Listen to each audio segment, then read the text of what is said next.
3 invités avec nous chaque soir pour décrypter les mouvements de la planète marché. Éric Venet est avec nous ce soir, le directeur général de Montbleu Finance. Bonsoir Éric. Bonsoir. Merci d'être là. Merci à Louis Defels de nous accompagner également. Bonsoir Louis. Bonsoir. Vous êtes directeur général de Gay-Lussac Gestion. Et Marc Riez qui est avec nous également ce soir. Bonsoir Marc et bienvenue. Directeur général de Vega IM. Marc, bonsoir. Je vous passe la parole. L'ambiance de marché là en ce début de mois de juin, quel constat est-ce que vous dressez? Déjà le mois de mai a été un mois solide. Oui. Pour les indices européens notamment, contre la saisonnalité habituelle de ce mois qui est toujours un peu plus faible peut-être que les autres. Ça n'a pas été le cas. Les actions mondiales sont au plus haut. L'indice MSCI World est au plus haut. Et le sens du voyage semble toujours être le même. Alors à ce stade. Les marchés avaient un peu respiré effectivement pendant le mois de mai, pendant quelques temps. Mais c'est les banquiers centraux qui vraiment ont convaincu les gérants, les opérateurs que voilà, tout allait bien, qu'ils pouvaient dormir tranquillement et surtout ne pas s'inquiéter d'une modification trop brutale de la politique monétaire, parce qu'on voit bien ce qui peut éventuellement inquiéter gérants et traders, ce serait que cette manne de l'argent très abondant, gratuit, les 120 milliards par mois de la Fed, etc., commence à décliner. Et donc, voilà, tous les banquiers centraux se sont relayés pour expliquer que non, il fallait rien craindre pour le moment. Nous, on aimerait pouvoir partager cette sérénité des marchés. Ce narratif. Bon, il a visiblement convaincu quand même aujourd'hui. Y compris jusque sur les marchés obligataires, parce que s'il y a bien un baromètre qu'on regarde, c'est les taux. Absolument. Et comme vous dites, en l'espèce, il ne pouvait pas y avoir de les taux adhèrent visiblement à cette idée-là. Les marchés adhèrent. Ouais. Donc pour l'instant, écoutez, je dirais que tant mieux. On est investi, donc ma foi, on se laisse porter.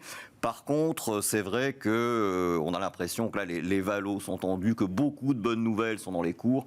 Et ce qui nous inquiète un peu, c'est que tout le monde est optimiste.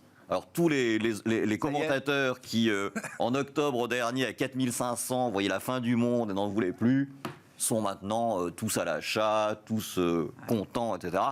Donc bon, jusqu'où ça ira-t-il? Il faut quand même être un peu plus prudent maintenant. Qu'est-ce qui fait que vous restez prudent par rapport au narratif de l'inflation transitoire, de banques centrales qui seront là pendant c'est le mot transitoire. C'est le mot transitoire. C'est que on nous dit cette inflation, elle est, il faut regarder au travers des chiffres, ça va se calmer, etc.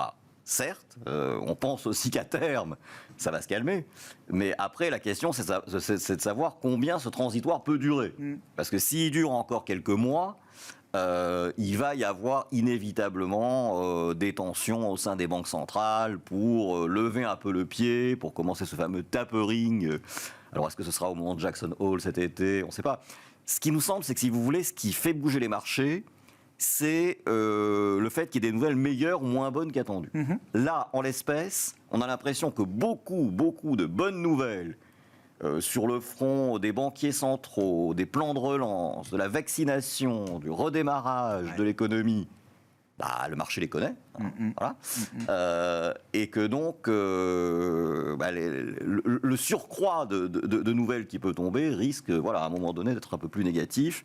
Donc nous, on n'exclut pas comme une petite consolidation à un moment, et c'est pour ça qu'on a un peu, on est revenu à la neutralité en fait. On a coupé un peu notre surexposition parce que on trouve que là, tout va trop bien. Tout va trop bien, puis tout le monde, le discours général est très optimiste. Alors, c'est ça mais c'est important là. C'est ça qui nous inquiète un peu, voilà. Bien sûr, Donc on se met un peu plus neutre évidemment. On se laisse porter effectivement. C'est ça, on se laisse porter. Si ça continue à monter, on passera carrément sous-investi, sous-pondéré. C'est ça. Mais pour l'instant, on n'est pas encore tout à fait à ce stade-là. Bon, quel est le commentaire de marché, le sentiment de marché que vous pouvez exprimer aujourd'hui, Louis, sur l'idée que tout va bien et que la situation pourrait devenir peut-être un peu plus asymétrique? Est-ce que après les bonnes nouvelles, il y a un peu de place pour de la déception à un moment? Pour l'instant, tout va très bien, comme a dit Marc. C'est vrai que pour l'instant, on se laisse porter. C'est vrai qu'on a du mal à voir si ça monte tous les jours, parce que les banques centrales ont vraiment très très bien réagi. C'est vrai qu'il y avait un peu un mauvais problème de communication à un moment de la Fed qui a vraiment bien repris le discours. Et mais aussi, il ne faut pas oublier que le marché, lui, est complètement corrélé aux liquidités. On a vu que l'année dernière, il y avait plus de 8 000 milliards injectés par les banques centrales. Cette année, ça va quasiment être plus de 5 000 milliards encore. Donc donc, même si c'est un peu moins, le marché habitué. Je pense que la Fed fait un très bon travail aussi quand on parle du fameux tapering. Mais je vous rappelle que le tapering, c'est pas un arrêt du quantitative easing, c'est juste une réduction des achats mensuels. On arrête d'en remettre. Non, on en commence à en remet moins. Oui. Parce que là, on a 120 milliards par mois aux États-Unis. On va peut-être en mettre un peu moins. Et donc, c'est vrai que pour l'instant, le fameux adage sell in May et go away ne marche pas. Mais il y a une deuxième théorie qui marche encore mieux, c'est le sell in May, sell in June after dividend. Donc on verra bien dans les prochains jours. Voilà, ça c'est Aurel Levon, donc je remets à César ce qu'il y a à César. C'est que la statistique marche encore mieux, sell in June after dividend. Et ce qui est vrai, c'est que le marché de juin à fin septembre n'est jamais très bon. Et vous savez que souvent, c'est assez euphorique sur la fin d'année, début d'année. Donc c'est vrai qu'on est interrogé par pas mal de clients qui nous disent, bon, qu'est-ce qu'on fait ? Est-ce que pendant 3-4 mois, voilà, on va à la plage, on profite du beau temps, plus de masques, c'est sympa. La question, c'est que tout le monde attend ce fameux repli. Et c'est pour ça que le marché continue de monter, parce que tout le monde aimerait bien rebaisser. Il a consolidé à plat, en fait. Il consolide à plat. La prudence n'a pas été une bonne stratégie jusqu'à présent. Pour ceux qui ont été trop prudents, en tout cas, ils s'en mordent peut-être un peu les doigts aujourd'hui. Alors après, il y a l'allocation dans ce que vous mettez dans le type d'action. Ce qui est vrai, c'est qu'on a encore vu les chiffres ISM aujourd'hui qui étaient encore très au-dessus des attentes, très très forte croissance des ISM manufacturiers. Et c'est vrai que nous, ça fait 6 mois qui ont été explosifs, et là on pense qu'on va arriver quand même un peu à la fin de l'accélération de la croissance, on va dire, manufacturière. Pourquoi ? Parce qu'on voit aussi que la Chine, qui est sortie le premier du Covid, on voit que les crédits sont en train de baisser, et on voit que la Chine commence un peu à ralentir. Donc ça devrait peut-être arriver aux États-Unis, en Europe. Donc toute la partie un peu cyclique, value, qui est devenue ultra consensuelle aujourd'hui, nous, on a commencé à faire attention. C'est vrai que depuis 6 mois, il y a une énorme surperformance des valeurs cycliques, matières premières, on parlera du pétrole tout à l'heure. C'est vrai que nous, on est complètement sortis de toute cette thématique. Donc, on reste investi en actions, mais plutôt vers les valeurs défensives, plutôt les valeurs qui n'ont pas foutu grand-chose depuis 6 mois. Donc, c'est pas ce qu'il y a de plus sexy, les valeurs comme Unilever, Pernod Ricard. Mais je citais tout à l'heure, parce qu'on parlera de la santé tout à l'heure avec Alice, mais il y a 3 secteurs qui sont quand même très en retard en Europe, qui sont positifs, mais c'est effectivement food and beverage, utilities et healthcare. Le secteur boring, quoi. Oui, surtout que le food and beverage, les gens se trompent, c'est qu'ils ont un certain pricing power, et si on a un rebond inflationniste, ces grands groupes ont un certain pricing power. On a vu surtout sur les boissons. Voilà, dans les boissons qui ont clairement, Pernod Ricard, qui ont augmenté les prix sur le premier trimestre. Donc ça, c'est plutôt un bon signe. Donc nous, on est un peu plus comme vous et on fait confiance aux banquiers centraux pour nous dire que l'inflation est plutôt temporaire. Vous savez qu'on peut regarder les fameux inflations dans 5 ans, le 5 ans dans 5 ans, quand on regarde aux États-Unis, on est entre 2,5 et 2,6, et même quand on regarde le 10 ans, on est même inférieur de 20 points de base.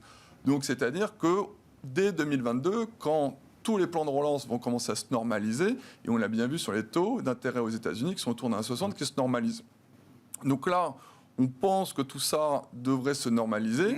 On voit aussi que dans l'inflation, il y a beaucoup d'effets de base liés à la reprise des services. Enfin, c'est vrai qu'on était complètement en déflation, là ça repart. Vous avez vu, je ne sais pas si vous avez voulu réserver vos vacances cet été pour partir encore. Ça coûte cher en tout cas.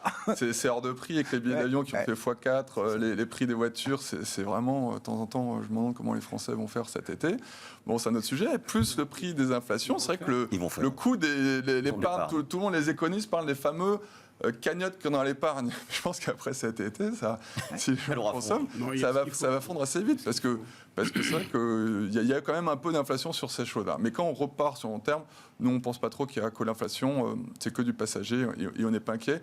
Et vous verrez qu'on n'est pas à l'abri que même en fin d'année, quand on va normaliser la croissance, même que les taux d'intérêt même rebaisse notamment. Oui. Et donc, si on a, le marché est toujours dans sa fonction d'anticipation, mais si on a devant nous une phase de cycle plus normale, une normalisation du cycle, il est peut-être intéressant de regarder les valeurs plus normales, comme vous dites. C'est ça, si j'ai compris l'idée.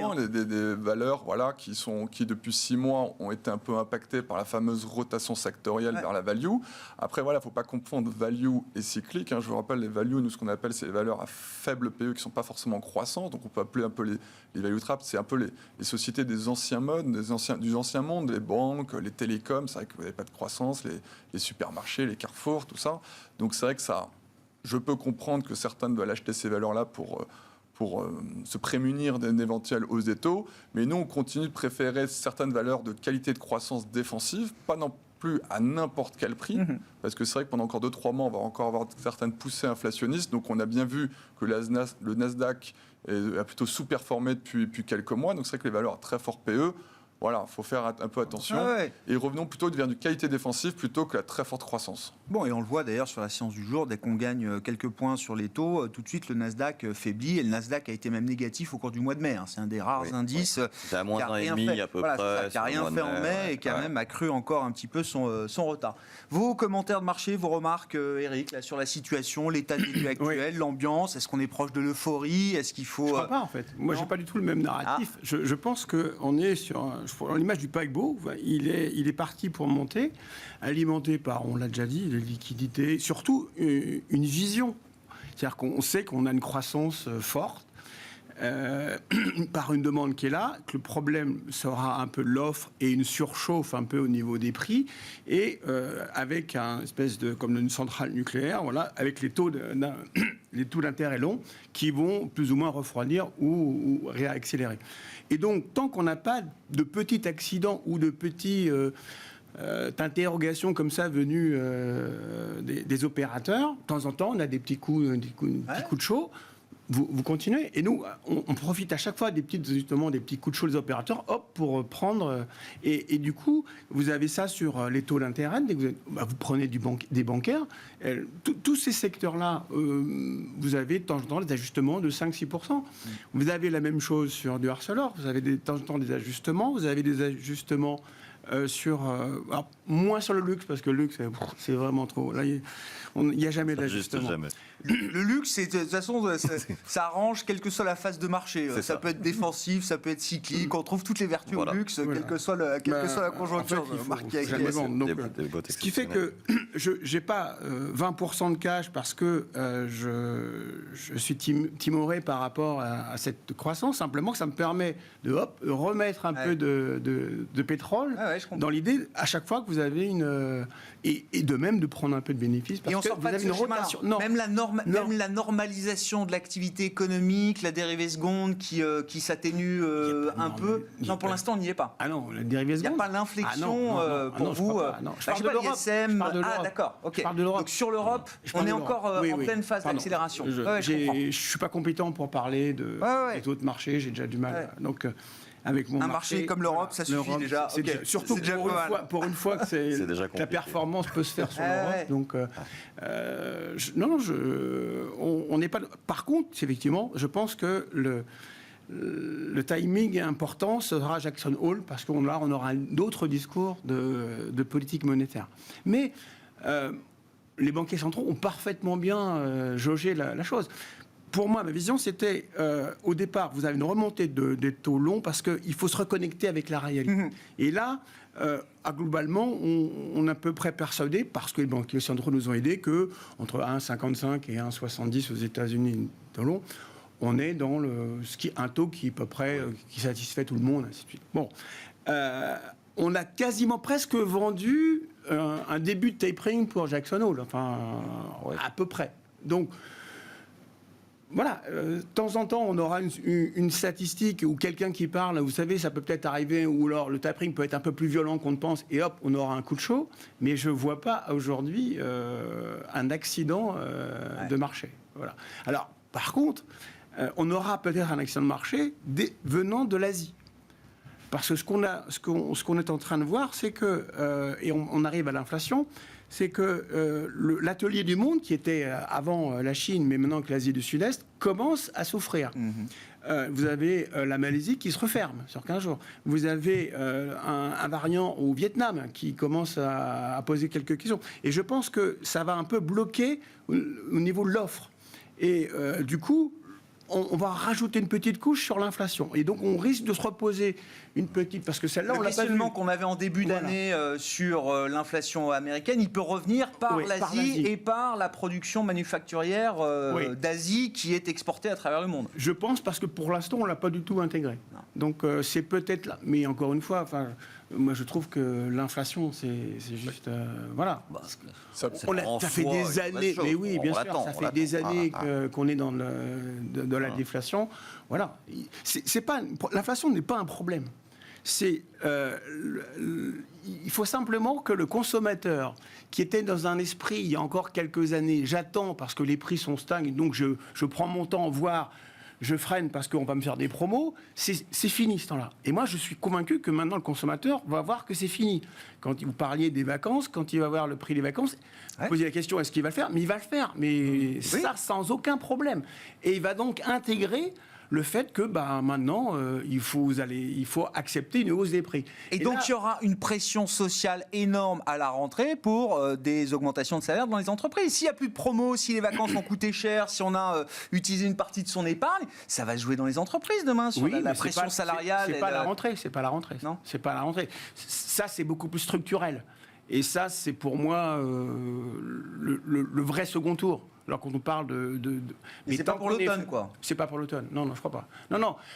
En automne, on va être encore sur ça y est, on revit et on reconsomme. Et je pense que pour la fin de l'année, en même temps qu'on changera de politique monétaire. Je trouve que c'est assez intéressant. Le feuilleton peut-être de l'été, en effet, viendra d'Asie, mais pas forcément pour l'inflation, comme mentionné, parce que je pense qu'on est quand même assez... Le marché commence à connaître l'inflation, on a vu les banques centrales. Mais notamment peut-être de la Chine. Pourquoi ?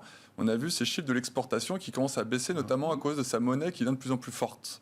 Et ça, c'est vraiment quelque chose qu'on commence un tout petit peu à voir fréter dans les journaux.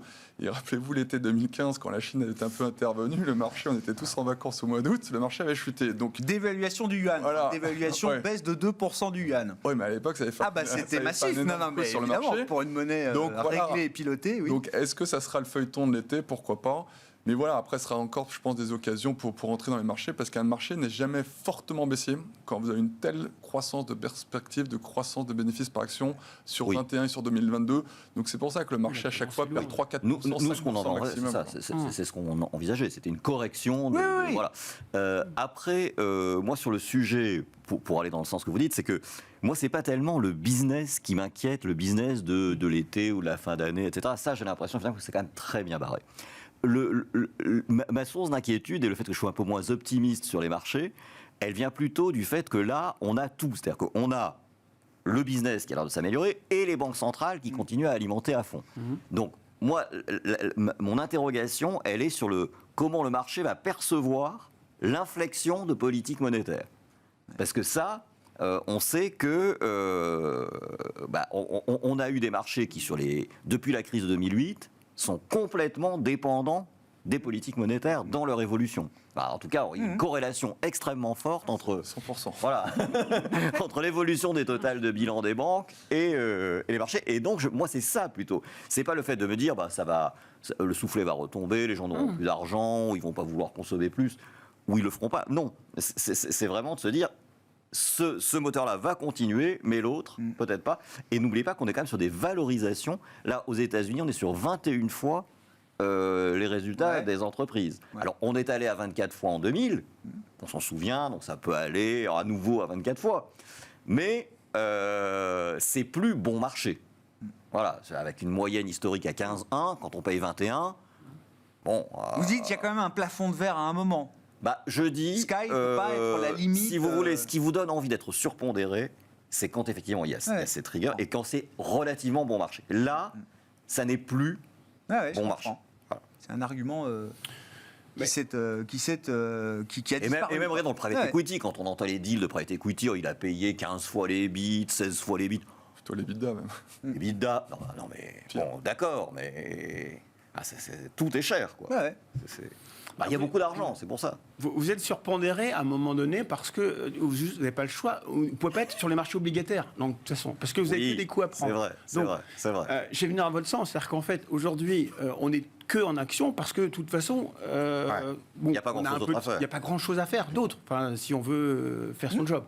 Donc, le grand moment sera lorsque ces gérants qui sont sur les actions, alors qu'ils devraient être, normalement, en obligataire, pour eux, vont avoir envie d'y revenir. Voilà, ils vont avoir, donc vendront. Donc, donc, à quel taux d'intérêt, et c'est pour la seule question, à quel taux d'intérêt vous considérez que... Au-dessus de 2,50 sur le 10 ans américain, je dirais. Eh ben voilà, vous avez la réponse. On n'y est pas encore. Mais... Dès Mais on peut y 70 à 80, on a vu tout de suite que certains investisseurs étaient prêts à faut se méfier quand même. C'est très consensuel, donc vous savez, connaissez le consensus. Non, les 2% sur le 10 ans américain, tout le monde l'annonçait. Pour l'instant, 2% cette année. on les a pas vus. Oui, c'est possible. Et c'est possible, comme vous disiez tout à l'heure, que l'annonce du tapering soit finalement une épée de Damoclès en moins pour le marché et que si on a plus de visibilité sur le nouveau programme d'achat réduit de la Fed, ça puisse être positif pour le marché obligataire d'une certaine manière. Parce que la courbe des taux, c'est quand même bien repentifié et je la vois mal continuer fortement. C'est pour ça que, bien évidemment, tout ce qui est cyclique, bancaire, je suivais un peu votre point de vue. Il fallait jouer depuis 6 mois, mais ça y est, peut-être ça peut continuer quelques semaines. Mais on va dire que le très très gros de la surperformance a été faite. Enfin, ça peut durer quelques semaines, mais si vous avez encore 10-15% à prendre... ça vaut la peine. Moi, je trouve que la thématique bancaire, c'est la hausse des taux. Enfin, voilà, c'est pas cher, pas cher, j'en sais rien. Non. Simplement, le marché, il est comme ça. Aujourd'hui, à chaque fois que vous avez un petit coup, on repart. C'est totalement lié. Oui, c'est du comportemental. Donc, vous allez sur les. Moi, je pense donc que les bancaires, c'est pas fini. Je veux dire, à chaque fois que ça redescend un peu, j'en remets. J'ai pas eu la chance d'être là au départ, donc nous non un plus. peu. Mais je ne suis pas convaincu qu'on puisse raisonner. Alors, encore une fois, je n'en sais pas plus que n'importe qui. C'est l'avenir qui nous le dira. Mais aujourd'hui, je prends les règles du marché et je ne suis pas contrariant. Et ce schéma-là, j'ai toujours été contrariant. Pour vous, il n'y a pas le signal que ce schéma-là change. Je continue parce que c'est dans la même logique. Louis, comment vous expliquez? Alors, je dis sous-performance des small et mid cap. Non, je grossis trop le trait, mais on peut imaginer que justement l'appétit pour les petites et moyennes capitalisations dans une phase de reprise cyclique aussi forte, aussi incroyable que ce qu'on vit en ce moment en Europe, trouve justement un intérêt particulier, important de la part des investisseurs. Alors, je suis sûr qu'on peut trouver des indices small cap qui font peut-être un peu mieux que le CAC 40 ou autre, mais au global, quand je regarde l'indice CAC Mid and Small, il fait pas mieux que le CAC 40 Large Cap. Peut-être même un petit peu moins bien hier. Si on prend le CAC Mid, il est vraiment nettement en dessous. Sur les valeurs moyennes.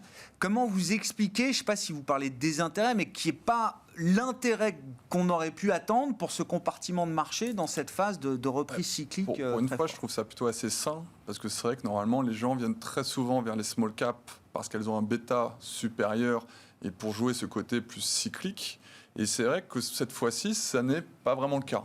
Pourtant, quand vous êtes sur les large caps, vous avez cette fameuse rotation sectorielle où vous pouvez très vite, il y a des journées où ça fait très très mal dans les portefeuilles. Si vous n'avez pas de bancaire, pas de cyclique comme aujourd'hui, vous avez que du défensif, ça fait mal. Hier, c'était l'inverse, etc. Donc souvent, les small caps, comme il y a beaucoup moins cette rotation sectorielle, elles sont censées surperformer dans la reprise. Et surtout, c'est plus des histoires de stock picking. Rappelez, on parle toujours du stock picking, alors que pour l'instant, il n'y a toujours pas de stock picking à faire sur les large caps, alors que ça devrait revenir. Mais pourquoi ça ne revient pas? Parce qu'en plus, elles ne sont pas si chères que ça. Normalement, elles se payent toujours avec une prime par rapport à large cap. Si on regarde le MSCI Euro Small Cap, il est même avec une très légère décote par rapport au large cap, alors que normalement, ils sont censés être avec 15-20% de prime. Ça, c'est intéressant, ça. Voilà, donc il y a encore... La prime structurelle, elle est pas absolument plus là. Donc nous, on reste très confiants sur cette classe d'actifs qui permet aussi de jouer cette thématique reflationniste, sans dire value sans qualité, parce que c'est vraiment des histoires de qualité qui passent un peu à travers. Et surtout, je pense qu'aussi que les gens ont été un peu toujours... rappelez-vous, 2018 était encore il y a peu de temps. Il y avait eu peut-être beaucoup trop de souscriptions, de flux rentrants dans un cas d'actifs en 16-17 jusqu'à l'été 2018. Et on va dire la fin d'année 2018 qui avait été très compliquée. Oui, qui était très compliquée, 19 et 2020 qui arrivent encore. Et les gens, ils ont un peu peur. Ils se sont dit, tiens, la liquidité, vous connaissez maintenant, tous les gens, c'est le risque et la liquidité. Mais moi, je pense que le problème de liquidité, si on le fait les choses intelligemment, ça peut être très fortement vecteur de performance. Voilà, il ne faut pas non plus toujours vouloir avoir trop d'actifs. C'est comme ça que... Vous vous rappelez, dans le passé, en 2008, certains exemples, ça a été compliqué.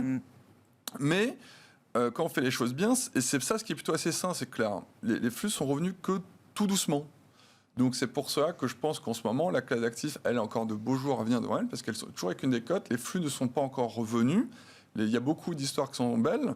La seule petite inquiétude qui arrive, c'est le nombre d'IPO qui sont en train d'arriver juste avant l'été. avec plus ou moins de qualité. Nous, chez Gay-Lussac Gestion, on ne regarde pas du tout, parce qu'on attend toujours un an de cotation, parce qu'il y a quand même beaucoup de viviers de valeurs très bien cotés, que vous connaissez déjà, avec un long track record. Mais voilà, donc c'est intéressant, on va les regarder loin. Mais en tout cas, clairement, nous, dans nos allocations, on continue de privilégier les small caps. Oui, c'est ça. Si on a une séquence de marché en tête pour l'avenir, à un moment, il y aura un intérêt supplémentaire pour ce compartiment de marché small et mid. Et surtout, elles sont beaucoup moins volatiles et risquées peut-être que dans le passé. Parce qu'en 2020, elles ont quand même moins baissé que les large caps. On dirait qu'en 2018, c'était beaucoup plus le cas. Et même en 2020, elles ont même surperformé les large caps. Donc c'est vrai que la surperformance des small caps par rapport aux large caps a été faite en grande partie déjà en 2020. Cette année, c'est plutôt à peu près en ligne, en différents indices. Mais il reste encore pas mal d'upside, notamment pour jouer cette reprise des services, parce qu'il y a beaucoup de sociétés small cap qui sont beaucoup de services. Vous avez énormément de sociétés de services informatiques, ça repart à fond. Donc tout ce qui est les mini Capgemini, ça c'est une thématique que l'on aime beaucoup. Toutes les sociétés, ce qu'on appelle, nous, comme je disais tout à l'heure, on a plutôt vendu tout ce qui était cyclique value, mais il y a une thématique qu'on aime beaucoup, ces sociétés générales qu'ils appellent comme ça, c'est ce qu'on appelle les falling angels. C'est les anciennes valeurs plutôt de qualité de croissance qui ont été fortement impactées par le Covid. Qui ont changé un peu de statut aux yeux du marché et des investisseurs. Voilà, parce que vous connaissez les analystes sont toujours trop lents à réviser à la baisse et beaucoup trop longs à réviser à la hausse. L'exemple classique, c'est Airbus. Airbus, tout le monde a dit les résultats ne seront pas avant 2025-2026. Et voilà qu'il y a quelques jours, ils nous annoncent des chiffres canons que pour 2023, ça ira beaucoup mieux. Donc c'est vrai que l'aéronautique, c'est quelque chose à jouer. Des valeurs peut-être dans l'hôtellerie tourisme, même si ça a déjà bien progressé. Nous, on a beaucoup Voyageurs du Monde. Dans tout ce qui est Sodexo qu'on passe, vous pouvez également. ADP, Aéroport de Paris, pareil. Voilà, je pense que c'est une thématique où il reste encore un peu de place si... Comme dit monsieur, il n'y a pas un énième variant. Oui. Toutes choses égales par ailleurs. Toutes choses égales par ailleurs. Voilà, la dynamique est là et je pense que les analystes ont encore beaucoup de révisions à la hausse. Et vous savez, quand les années se révisent à la hausse, le momentum est bon. Donc c'est une thématique que l'on aime jouer dans les portefeuilles. On est certainement au début, effectivement. Ouais, Marc, sur les mid and small. Déjà, comment vous expliquez que ce ne soit pas plus visible que ça aujourd'hui, l'intérêt du marché? Je pense qu'il y a, depuis ce qui s'est passé en 2018 et différents événements, une attention au risque qui est beaucoup plus forte dans les sociétés de gestion, en particulier dans les grandes sociétés de gestion. Les contrôleurs des risques sont devenus des hommes extrêmement influents et certainement pour de bonnes raisons. Et pour le coup, c'est vrai que maintenant, jouer le bêta, effectivement, de cette manière-là, c'est quelque chose qui est un peu plus limité, un peu plus regardé, parce que dans la construction de portefeuille, on a toujours tendance à se dire, oui, mais à quel prix je m'achète ce bêta supplémentaire, si c'est au prix qu'il y a un accident un jour et que voilà. Bon. Donc, je pense qu'il y a ça. Les énormes flux qui reviennent sur les marchés d'actions se sont d'abord effectivement portés sur les larges. Et puis, c'est vrai, comme disait Louis, c'est qu'il y a eu beaucoup de choses à jouer déjà. On a eu effectivement d'abord la tech, puis la rotation value, puis les cycliques non value. En fait, le marché ne peut jamais penser à trop de choses à la fois. Donc c'est vrai que là, maintenant, on est effectivement un peu sur le GARP, c'est des choses qui sont un peu ennuyeuses, pas trop chères, voilà. Bon, donc là, c'est cette phase-là. Alors, quelle sera la prochaine? Ça dépendra essentiellement de l'évolution des taux. C'était très bien dit tout à l'heure, c'est que si les taux montent, il faudra faire des banques, voilà. Bon, ça, c'est compliqué à savoir. Mais effectivement... les small, c'est une classe d'actifs qui est intéressante dans un portefeuille, il faut en avoir. Après, nous, sur 13 milliards, on ne peut pas avoir 13 milliards de small. J'entends bien. Et comme vous avez dit très justement, c'est compliqué. C'est un peu le copier-coller de 18-19. C'est ça. 19, qu'est-ce qui est reparti en premier? Les flux sont revenus vers les large cap et les small qu'en fin d'année. C'est ça.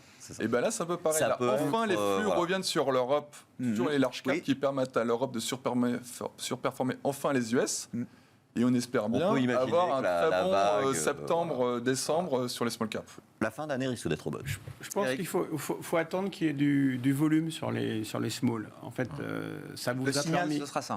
Oui, parce que et peut-être la fin justement pas du cycle, parce que je ne veux pas raisonner en cycle. Une fois qu'on aura tout fait, oui. Voilà, exactement. Mais je pense qu'il est trop tôt et ça fait peur parce que vous avez, il n'y a pas de marché. Enfin, autant on a gagné beaucoup d'argent avec les small l'année dernière, qui nous a permis d'exploser les indices. autant cette année, à chaque fois que je peux vendre, je vends, je m'allège parce qu'il n'y a rien dans le carnet. Le carnet d'ordre. Je parle des mid, enfin, plutôt small que mid. Je ne parle pas des ADP, je parle beaucoup de plus petits. Oui. Parce que...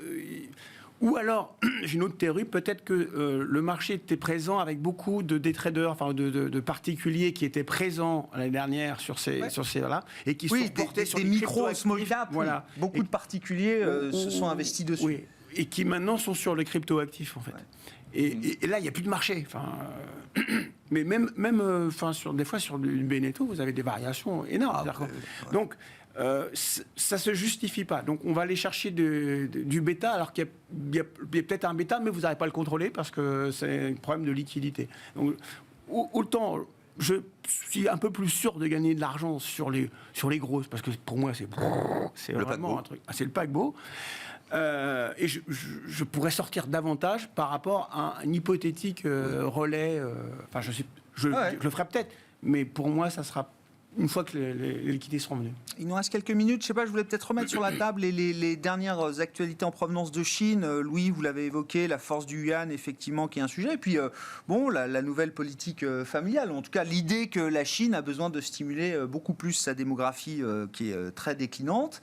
Je sais pas, l'annonce hier a été vécue quand même comme un événement. Alors je sais que la démographie ça se décrète pas et que la Chine a peut-être pas grand-chose à perdre en annonçant que 3 enfants c'est autorisé par famille, mais quand même un signal qui nous dit quelque chose. Ah oui, c'est un signal économique fort parce que tout pays a besoin d'une courbe démographique en pyramidale. Donc là, elle s'inverse. Elle est inversée. Il y a 40 ans de politique de restriction familiale, même si elle a été assouplie au début des années 2010.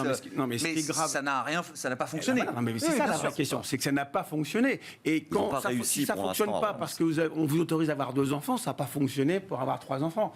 La question qu'il faut se poser, c'est pourquoi ça ne fonctionne pas avec 2 enfants. Et la réponse, elle est à peu près aujourd'hui consensuelle, c'est que en Chine, ça coûte extrêmement cher d'élever un enfant. Vous lui mettez une pression pour qu'il réussisse.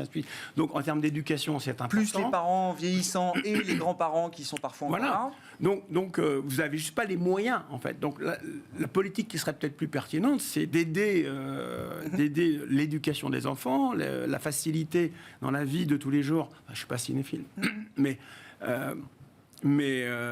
c'est plutôt ce genre de choses que autoriser 3e enfant, ça ne change pas grand-chose. Mais ça veut dire aussi que géopolitiquement, la Chine commence à s'apercevoir qu'elle se fragilise.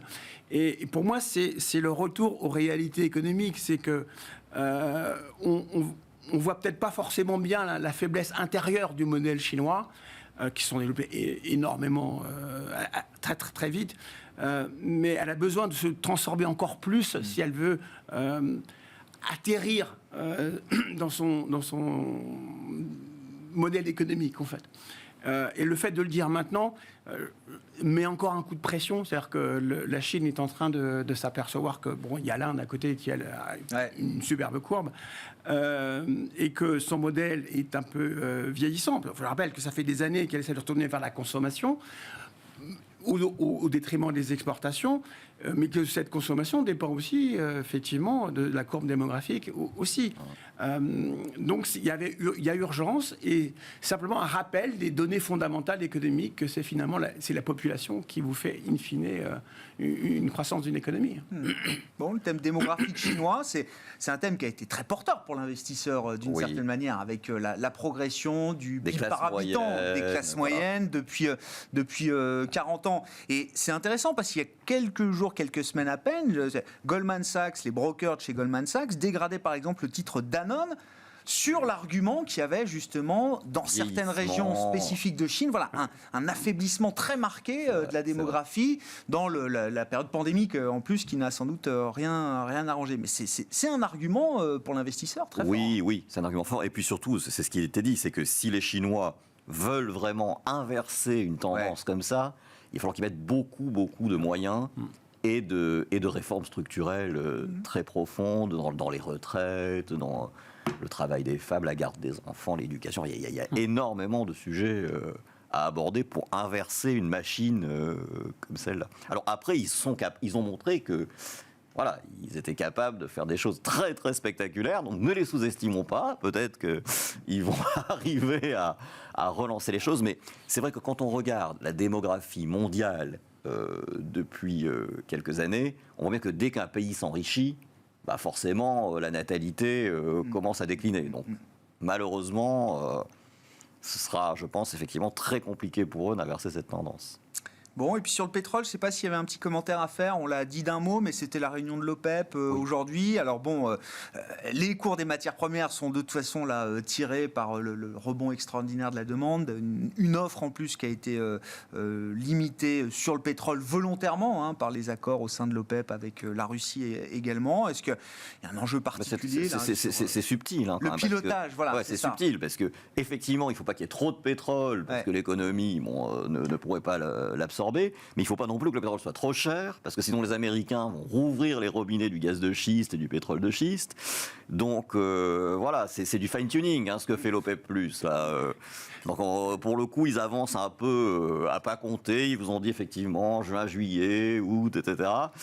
Mais voilà, il ne faudrait pas pour eux non plus ils ne peuvent pas se permettre de trop limiter la production quand il y a de la demande, parce qu'ils savent qu'à ce moment-là, ils vont perdre la main. C'est vrai que ce qui va être intéressant, c'est de voir le président Biden, qu'est-ce qu'il va vouloir faire, parce que toutes les grandes décisions mondiales viennent des États-Unis. On a vu comme le secret bancaire en Suisse, tout ça, souvent, dès que les États-Unis tapent du poing, ça arrive très vite. La fiscalité mondiale. Voilà, la fiscalité mondiale, et vous avez bien vu que les dernières AG, sur les générales de Shell et Total, ont été un peu houleuses. Ils ont clairement dit qu'il fallait arrêter les investissements dessus. Donc pour l'instant, ça continue. Mais si demain, les États-Unis tapent du poing, on verra vraiment ce qui va se passer. Ça peut être très, très, très intéressant. Donc à court terme, peut-être, s'il y a une réduction d'offres, ça pourrait faire mécaniquement monter peut-être le pétrole que sur le court terme.